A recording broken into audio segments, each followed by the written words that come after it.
আজ দিল্লিতে অত্যন্ত গুরুত্বপূর্ণ একটি বৈঠক শেষ করে নেত্রী বললেন খুব শীঘ্রই আসতেছি।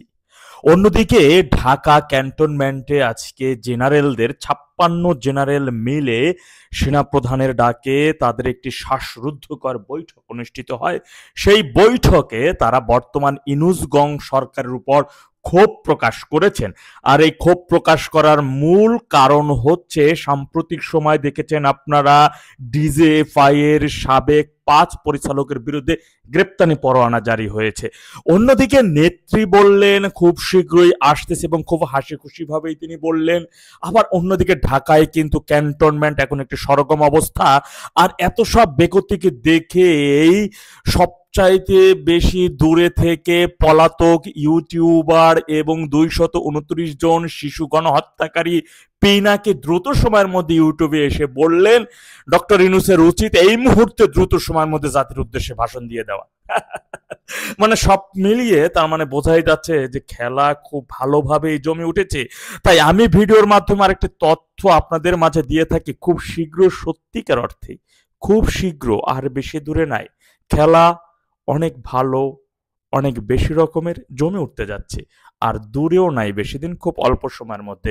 দিন তারিখ ক্ষণ এগুলো এভাবে বলা যাবে না। এভাবে বললে বিজয়ের কথা, বিজয়ের সামনে এগিয়ে যেতে থাকবে অনেকে বাধা। সুতরাং বাধাহীনভাবে এগিয়ে যেতে দুর্বার গতিতে প্রস্তুত থাকতে হবে বঙ্গবন্ধু সৈনিকদের, প্রস্তুত থাকতে হবে বঙ্গবন্ধুর মুক্তি বাহিনীদের, প্রস্তুত থাকতে হবে জননেত্রী শেখ হাসিনার ভ্যানগার্ড ছাত্রলীগকে।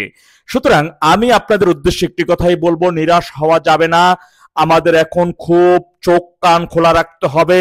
রাজধানীর কখন কোথায় কি ঘটছে সে বিষয়ে নজর রাখতে হবে। ক্যান্টনমেন্টের দিকে নজর রাখতে হবে, বঙ্গভবনের দিকে নজর রাখতে হবে, মহামান্য রাষ্ট্রপতির বিষয়ে খুবই পুঙ্খানুপুঙ্খভাবে খবর রাখতে হবে। সেখানে তার উপরে কোনো ধরনের নাশকতা হয় কিনা সে বিষয়ে নজরদারি রাখতে হবে, খোঁজ খবর রাখতে হবে। চোখ কান, ভিতরের খবর তো আর আমাদের ওইভাবে জানা শোনা বা ততটা বলছি না আপনাদেরকে, এই বিষয়গুলো নজর রাখতে হবে। তবে একটা জিনিস, আমরা ওদের সময়টা খুবই ঘনিয়ে আসছে, আর ওরা শেষ সময় জিতার জন্য, ওরা ওদের অবস্থান ধরে রাখার জন্য, টিকে থাকার জন্য ওরাও সর্বোচ্চ দিয়ে চেষ্টা করবে।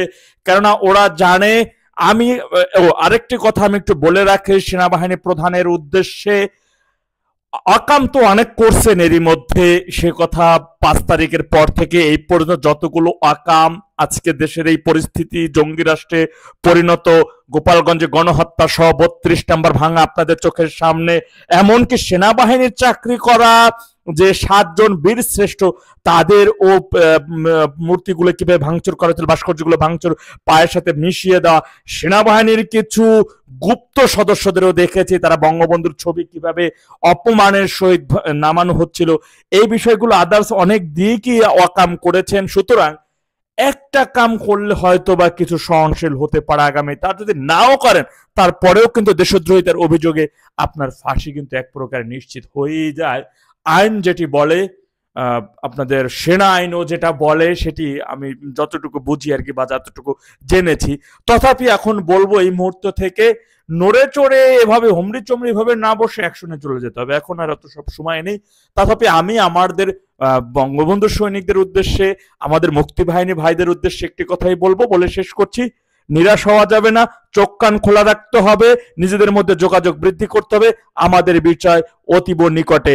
মনে রাখবেন, আমরা সবচাইতে বেশি আশার আলো, সবচাইতে বেশি আমাদের বেঁচে, মানে আমাদের যুদ্ধের বিজয় সফলতার প্রতীক, এবং যাকে নিয়ে আমরা গর্ব করছি, যাকে ঘিরেই বাংলাদেশের জনগণ নতুন করে স্বপ্ন দেখছে, নতুন করে মানচিত্র রক্ষার জন্য স্বপ্ন দেখছে, ঐক্যবদ্ধ হচ্ছে, সেই বঙ্গবন্ধু কন্যা জননেত্রী শেখ হাসিনা সুস্থভাবে জীবদ্দশায় এখনো এই বয়োজ্যেষ্ঠ বয়সেও তিনি যেভাবে পরিশ্রম করে যাচ্ছে দেশের জন্য, দেশের জনগণের জন্য, আমরা সকলে সাথে তার জন্য আল্লাহর কাছে দোয়া করব। আল্লাহ যেন আমাদের নেত্রীকে আরো শত বছর বাঁচিয়ে রাখেন, সুস্থ রাখেন এবং আমাদের মাঝে তার নেতৃত্ব অটুট থাকুক। তার নেতৃত্ব যেন আমাদের এই মুহূর্তে থেকে যে কতটা প্রয়োজন দেশের জন্য, 18 কোটি জনগণের ভাগ্যের জন্য, সেটি বলে শেষ করা যাবে না। তাই আল্লাহর কাছে তার জন্য সকলের কাছে দোয়া চাচ্ছি, দোয়া করবেন। আল্লাহ সবাইকে সঠিক বুঝ দান করুন। আলহামদুলিল্লাহ রাব্বিল আলামিন। আসসালামু আলাইকুম ওয়া রাহমাতুল্লাহ। জয় বাংলা, জয় বঙ্গবন্ধু।